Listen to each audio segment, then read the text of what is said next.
Hello, everybody. Welcome to episode number 8 of the Everything NYJ podcast. I can't believe we're already 8 episodes in. And boy, oh boy, man, we got some really good news this week, right? So, we've sat through 13 weeks of losses, 2 weeks of wins. It has been a horrible season, just full of bad news.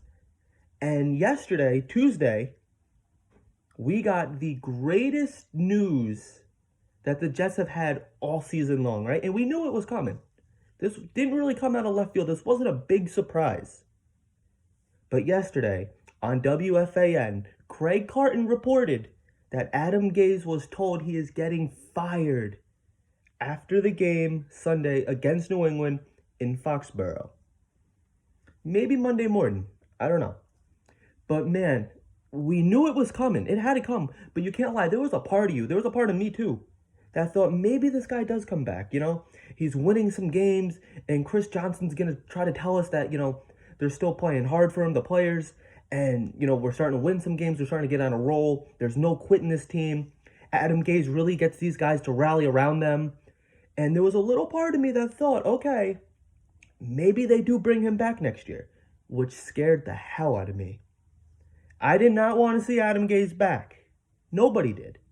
And I really think that if he came back, if there's fans, in attendance next year, the tickets are going to plummet.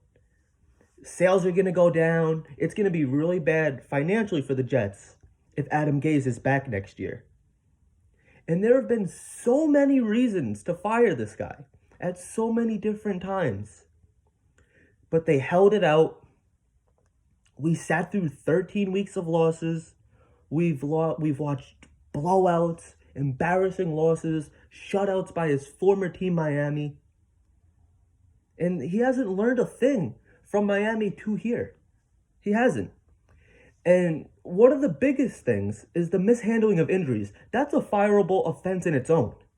From Le'Veon Bell to CJ Mosley coming back, getting hurt, Sam Darnold multiple times, Mekhi Becton multiple times.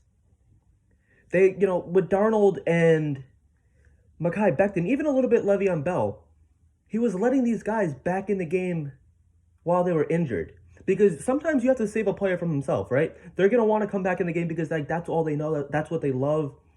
And nobody wants to admit that they're hurt, right? They're tough guys, guys like Mekhi Becton, they're going to play through the injuries. And you expect them to. I don't blame them. But as a head coach, you got to sit these guys down and say, hey, listen, you're hurt. Live to fight another day. The biggest one for me, I think back to that Denver game, week 4, when Sam Darnold got hurt his shoulder, and then he came back in the game. Why was it necessary to put Sam Darnold back in that game? He missed several weeks after that. And then later in the season, the same thing. He had more injuries. This coach put these players at risk to win meaningless games. And guess what? They still lost. What did it accomplish? Nothing. Mekhi Becton, how many times was he injured and came back in this year? And like I said, I get these players wanting to come back in and play. They're fighters. They're tough. They're warriors. They want to play through injuries. I understand it. As a coach, you need to be the adult and you need to say, hey, listen, you're sitting out the rest of the game. You're not good enough, physically to play right now. You're hurt. You're injured. Don't risk it. It's not, let's not make things any worse than they have to be. Just sit it out. We're going to try, we'll see how it works out in practice, and we'll try to get you back in there. And just, not even the mishandling of the injuries in the game, but just all the injuries in general. Look at training camp. That was a disaster. They even fired their strength and conditioning coach the previous year, thinking that he might have been the problem. And, there was even more injuries this year. In the offseason, we had no wide receivers at one point. It was just a complete dumpster fire, right? And like I said, I've even tried to defend Gase in this sense, saying that maybe the injuries aren't on him. But we saw the injuries in Miami as well. And we're seeing them here. Maybe it's his style of practice, the way he runs practice. It's getting guys hurt. And at that point, you become a liability as a head coach. You can't be having your players getting hurt, whether it's in your control or not.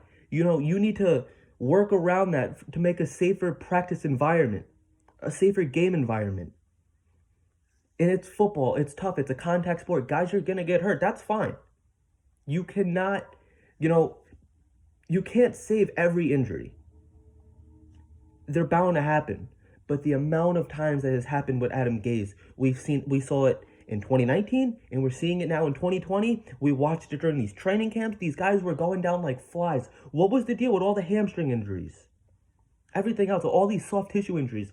It is the way Adam Gase was running practice, I guarantee it. And, another fireable offense, not letting these rookies play in a lost season. Really, James Morgan couldn't get one single snap this year? After 13 straight losses, you couldn't get him in for a quarter, a half, nothing? Even when Sam Darnold was out?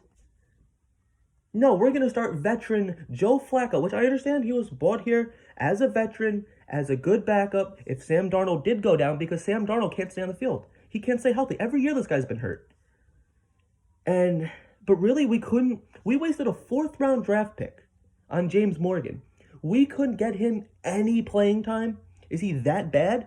If he's that bad, why did we invest the draft pick in him? Same thing with Cameron Clark. Why hasn't he played? Where's he been? In a lost season, we need to play the rookies. We need to play the young guys. It doesn't make sense to have Frank Gore out there. I understand you coach to win. I'm not mad at that. That's his job. He was brought here to win. He's a coach. His job is to win. I understand that. But when you're not doing that, you're not doing your job. If you want to try to stay here next year, you start these younger guys so you see who you can work with for next year. That's what makes sense. Adam Gase did not do that. And not only that, within the lost season, another fireable offense, getting blown out every week. Losing. And then lying about it in the press conferences. All the excuses. When Detroit wasn't winning, they got rid of Matt Patricia. When Houston wasn't winning, they got rid of their coach. Atlanta got rid of their coach. Why couldn't we? Why did it take so long for Jets ownership to fire this guy? That's my question.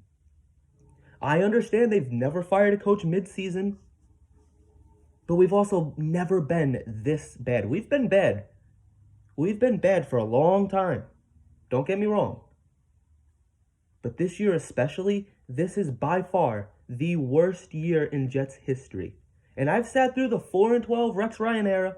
I've sat through 5-11 with Todd Bowles. We've never been 3-13. This is bad. And we were on the right track to go 0-16.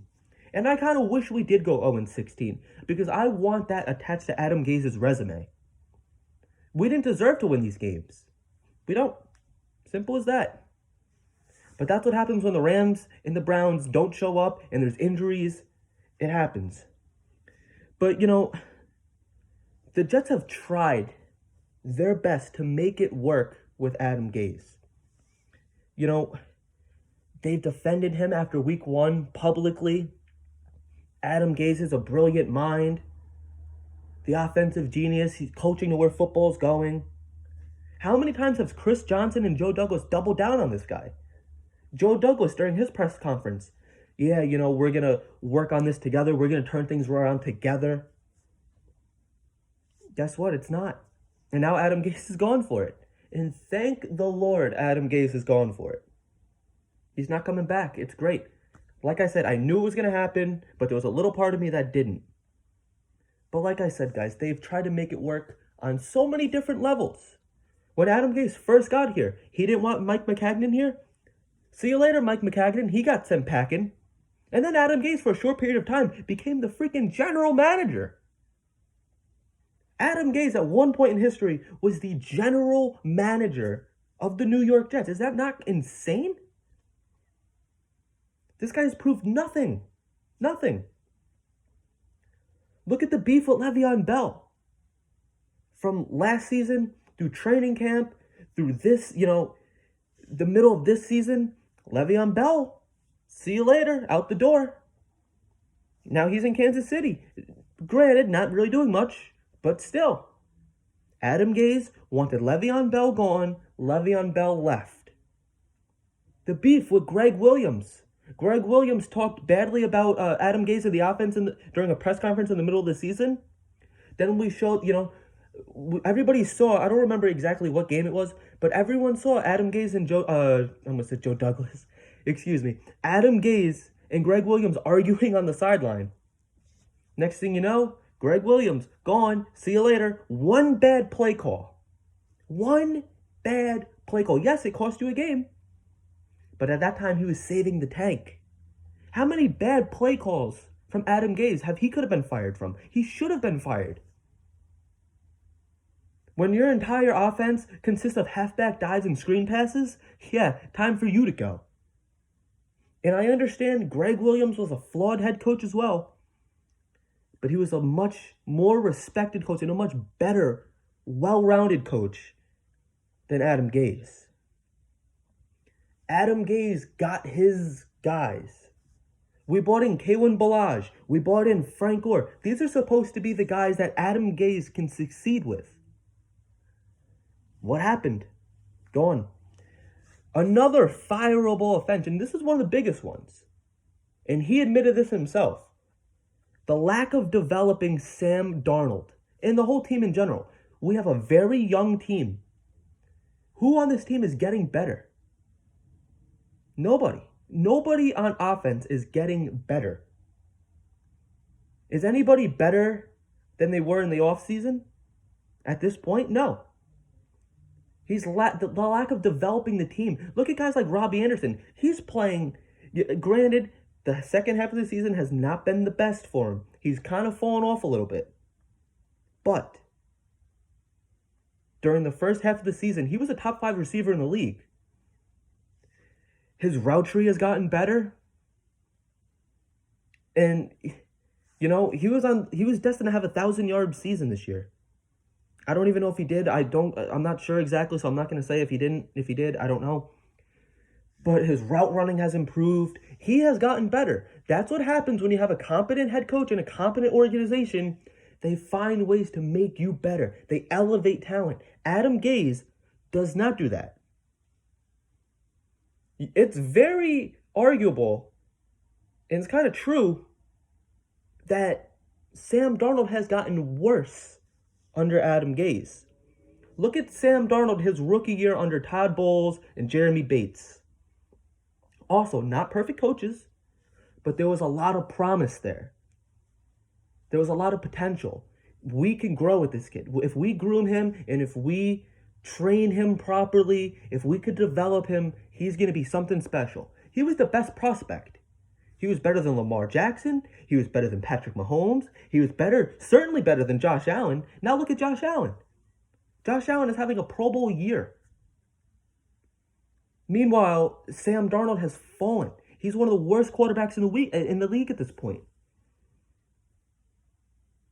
This is what Adam Gase does. This is the Adam Gase system. This is where football is going.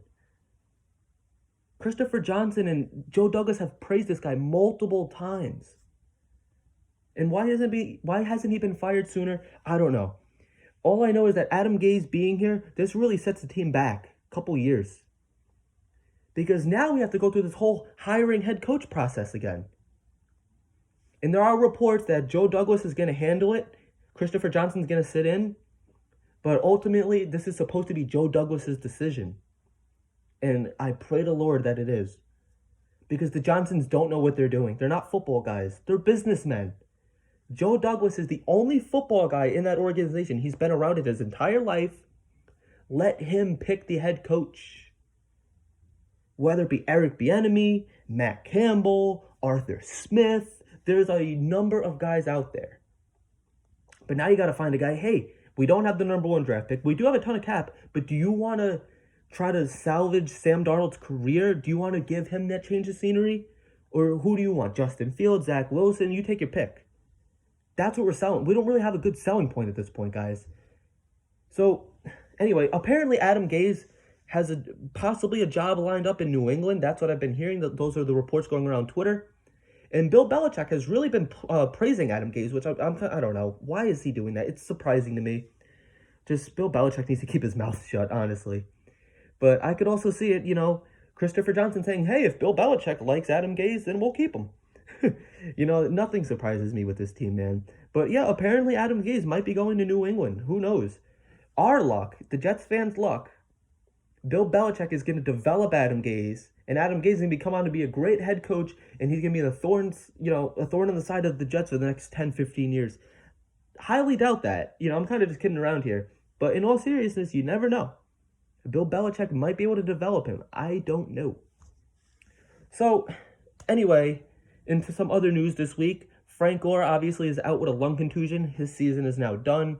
Like I said, I love Frank Gore. I respect the hell out of him. I wish him nothing but the best. I don't think he'll be back next year. There's a really good chance he's going to retire, and I did not want to see the Hall of Fame running back go out this way. I really didn't. But what are you going to do? It happens. There's injuries, right? Also, the other running back number 2, LaMichael Pirine is out. He tested positive for COVID.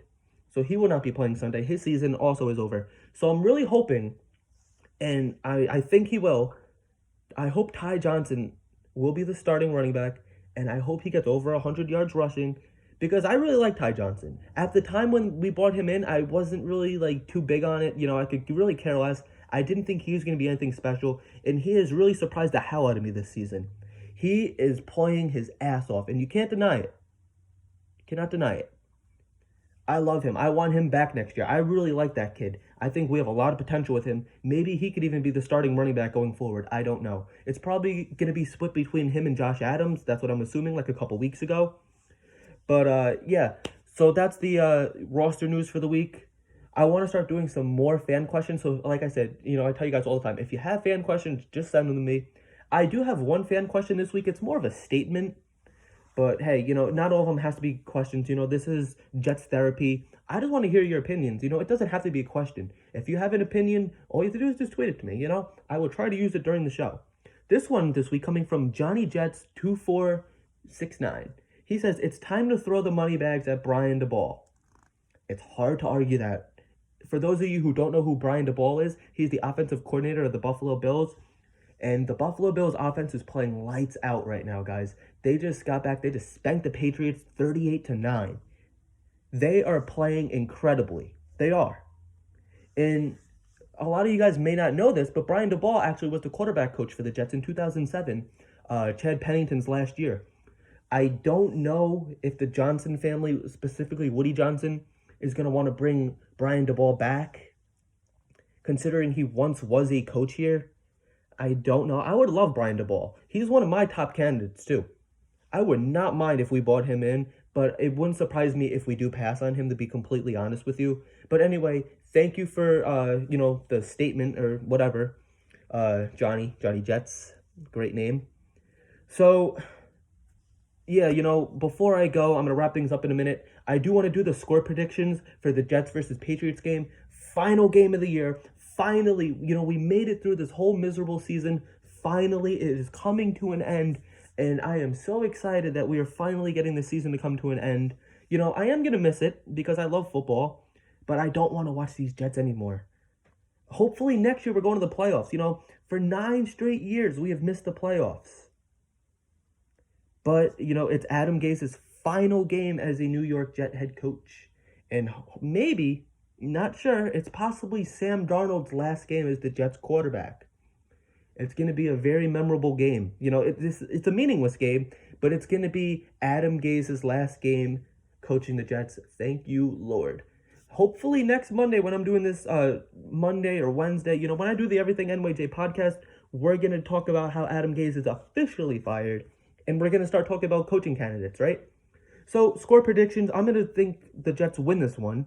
Actually, they finished the season, 3-game winning streak. That's fine. We're already locked into the second draft pick, right? The second overall draft pick. Why not just win out, right?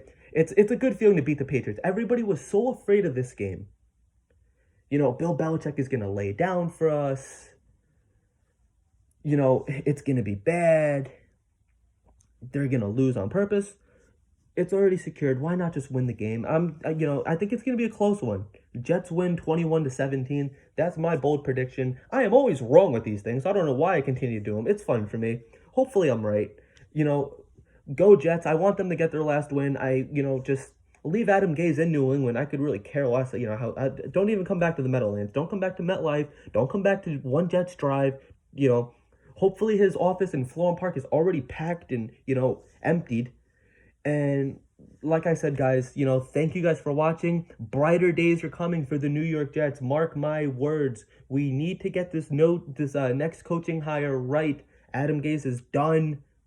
Bye. See you later. Thanks for nothing. F Adam Gase. Thank you guys for watching.